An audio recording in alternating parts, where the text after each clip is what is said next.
Game begin.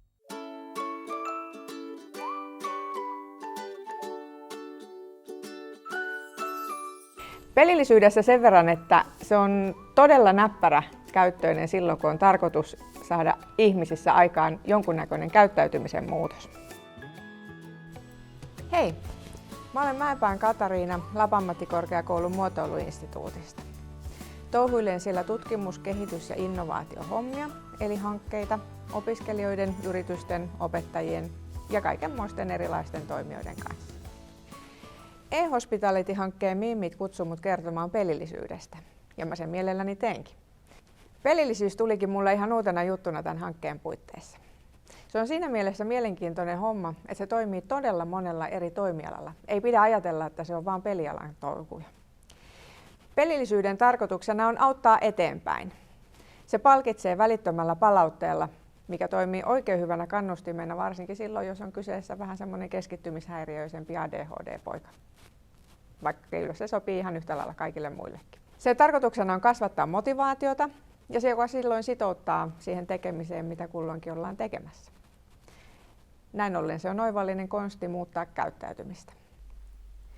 Pelillisyys on epäilemättä yksi niistä vähän hähmäisistä sanoista, että jos ei ihan tarkkaan tiedä, mitä sillä tarkoitetaan, ja epäröi sen vuoksi olla tarttumatta aiheeseen, niin mä kyllä kannustaisin ehdottomasti eteenpäin.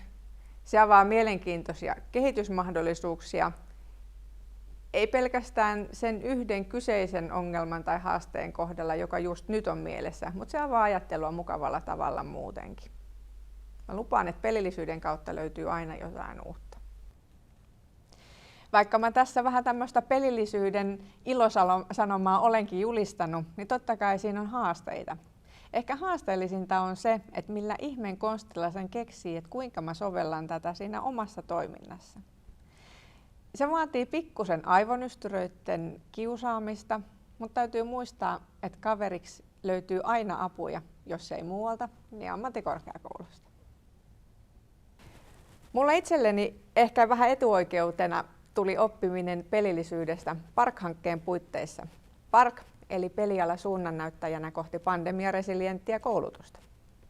Se oli sellainen vajaa puolitoistavuotinen hanke, joka toteutettiin yhteistyössä 4 eri ammattikorkeakoulun kanssa. Se, mitä mä olen oppinut pelillisyydestä PARK-hankkeen puitteissa, niin on ollut ihan mahdottoman paljon. Mitä tulee mun omaan matkustuskäyttäytymiseen tai tapahtumiin, joihin mä menen, niin mä varmaan katselen niitä vähän uudenlaisesta näkökulmasta.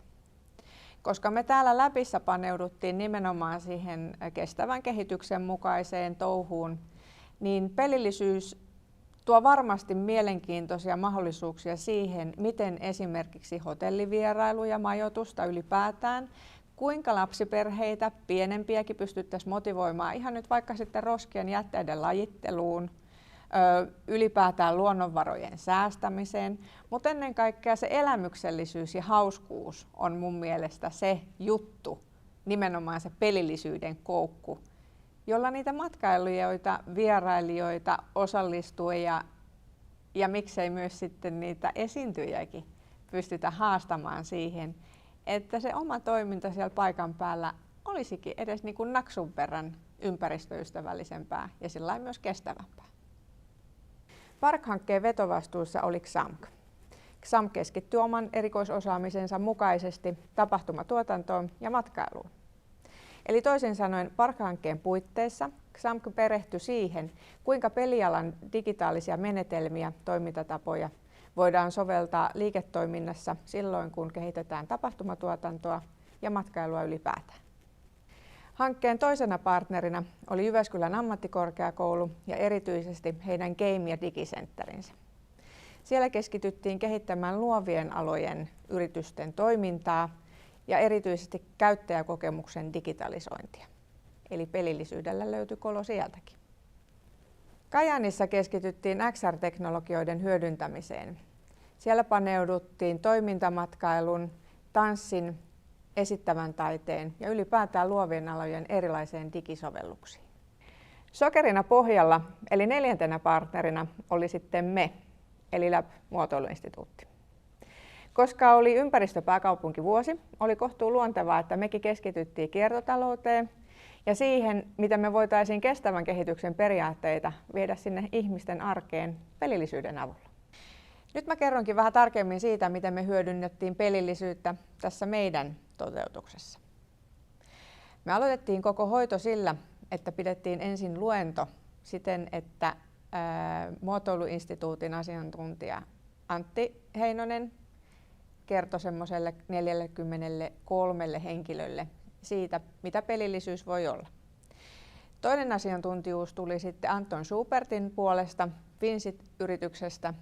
Ja Anton kertoi siitä, kuinka he on muotoilumenetelmin koittanut saada nimenomaan tämän kestävän kehityksen ja vähän kiertotalouttakin hanskaa. Tämä oli koko kuvion aloitus. Seuraavassa vaiheessa olikin sitten sen varsinaisen muotoilupyrähdyksen aika, eli 5 intensiivisesti peräkkäin järjestettyä työpajapäivää. Ja nyt me päästään kiinni siihen varsinaiseen pihviin, eli siihen, miten tavattomaan moneen eri aiheeseen pelillisyys on varsin varteenotettava konsti. Oli oma haasteensa saada mukaan yritykset ja heidän tai kehityskeissinsä, eli projektiinsa. Mutta loppujen lopuksi, kun mä sain avattua sen, mihin kaikkeen pelillisyyttä voidaan käyttää, yritykset innostu kyllä. Näinpä me saatiin kaiken kaikkiaan kasaan 11 yritysten edustajaa, tarkoittaen sitä, että meillä oli 7 varsinaista kehityskeissiä ja sitten muutama oikein asiantunteva erityisosaaja, jotka sitten sparras ja tavallaan jeesi eteenpäin, antoi palautetta koko ajan tämän muotoilupyrähdyksen edetessä. Ensimmäinen juttu oli Kuutio-galleria, eli ekologinen kampaamo, joka on lähtenyt keräämään hiuksia ja kehittämään niistä erilaisia muovia korvaavia tuotteita.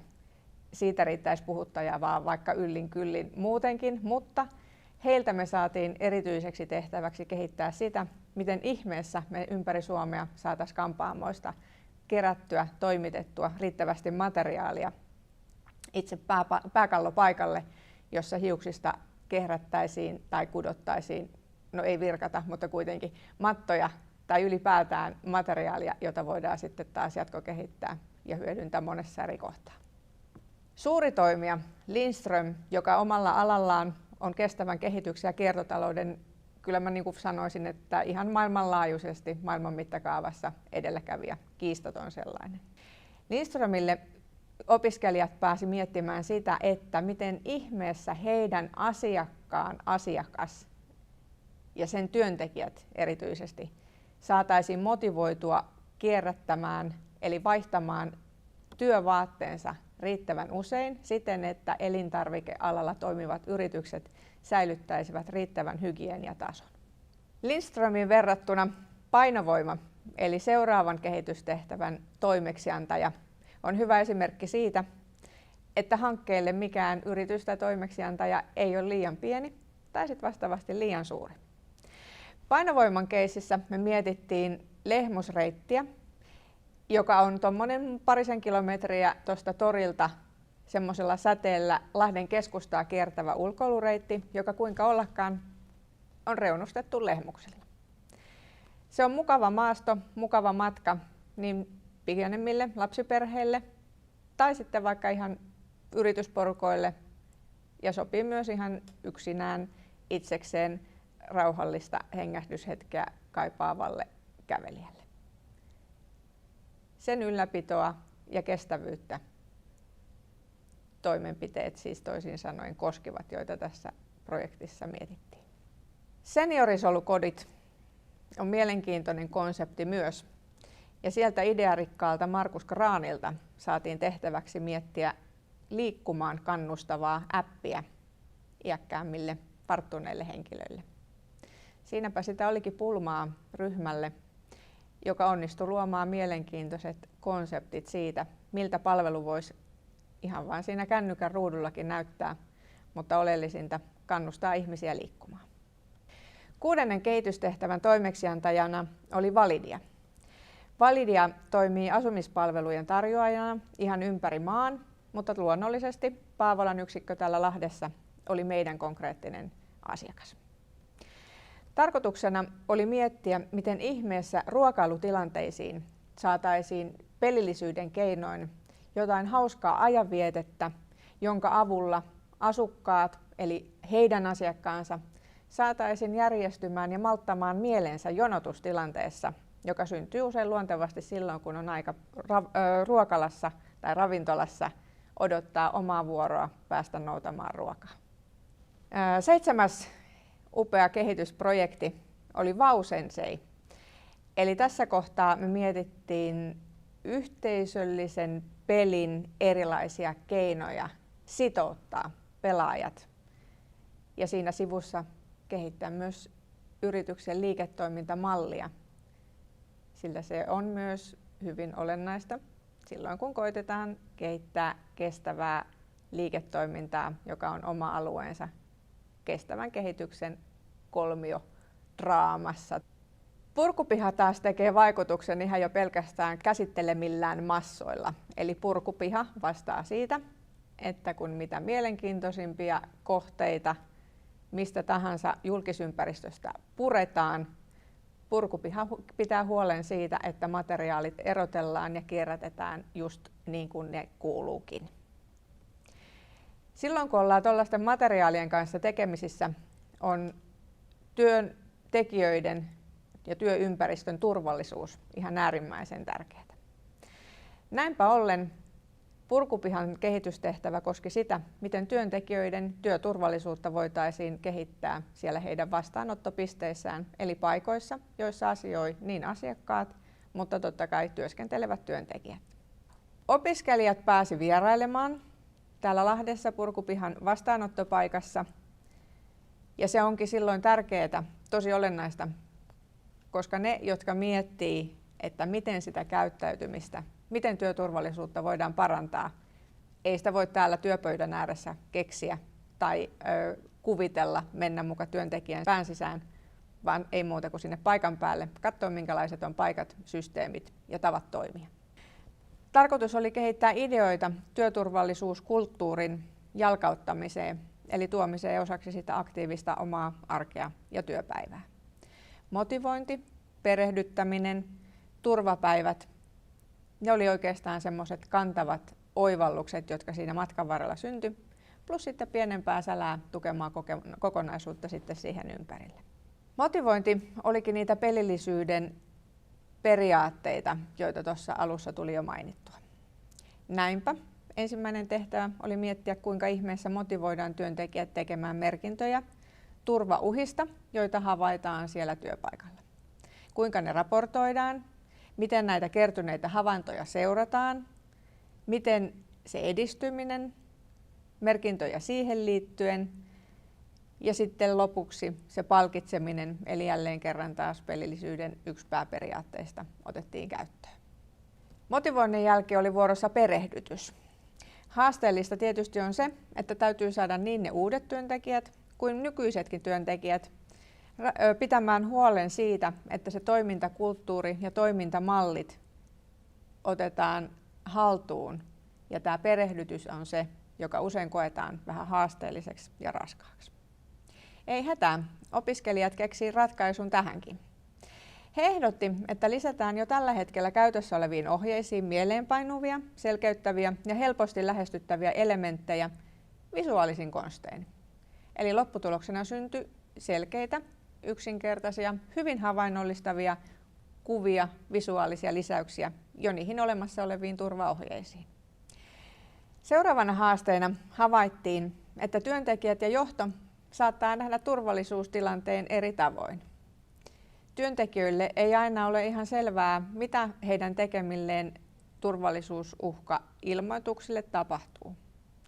Näin ollen opiskelijat ajatteli, että mikä se mukavampaa kuin kokoontua yhteen esimerkiksi turvapäivä teeman alle, jolloin mahdollistetaan tasa-arvoinen keskustelu johdon ja työntekijöiden kesken, ideoidaan, luodaan uutta ihan sen takia, koska asioita katsotaan eri kulmista, syntyy asioita, joita yksinään ja erikseen työskennellessä ei syntyisi. Näin ollen turvapäivistä muodostuinkin 4 kertaa vuodessa järjestettävä tapahtuma, päivä tai puoli päivää tilanteen mukaan, tarpeen mukaan. Ensimmäisessä vaiheessa jaetaan kokemuksia ja parhaita käytäntöjä. Seuraavassa osiossa käydään läpi kootut havainnot ja seuranta, eli tehdään näkyväksi työntekijöille, miten näitä asioita hoidetaan. Ja lopuksi on sitten se paras hetki, eli palkitaan koko porukan valitsema paras toimenpide. Kun opiskelijaryhmä oli saanut ehdotukset valmiiksi, niistä koottiin tämmöinen otos vaikutuksista, koska sehän se oikeastaan on loppupelissä, millä on väliä. Pääkohderyhmälle todettiin, että ylipäätään ymmärrys ja panostus turvallisuuteen lisääntyy, työympäristö muuttuu turvallisemmaksi ja viihtyisemmäksi, jolloin tapaturmia ja poissaoloja syntyy vähemmän. Samalla myös yhteishenki ja vaikuttamisen mahdollisuudet lisääntyy. Liiketoiminnan näkökulmasta koettiin, että juurikin nämä sairauspoissaolojen ja työtapaturmien vähentyminen on myös taloudellisesti kannattavaa, mutta se avasi myös uusia urakoita, uusia asiakkuuksia, sillä tämä on touhu, joka vetoaa myös nimenomaan juuri niihin uusiin asiakkaisiin. Samalla vaihtuvuus työntekijöiden kohdalla väheni, eli toisin sanoen tavallaan sen koko touhun kannattavuus kasvoi monella eri tavalla. Materiaalien kierto lisääntyy, ympäristö kiittää ja vastaavasti purkupiha nähdään entistä vastuullisempana toimijana. Tässä paljon oikeastaan se, mitä mä halusin PARK-hankkeesta, pelillisyydestä ja omista kokemuksista kertoa. Toivottavasti jaksoitte kuunnella.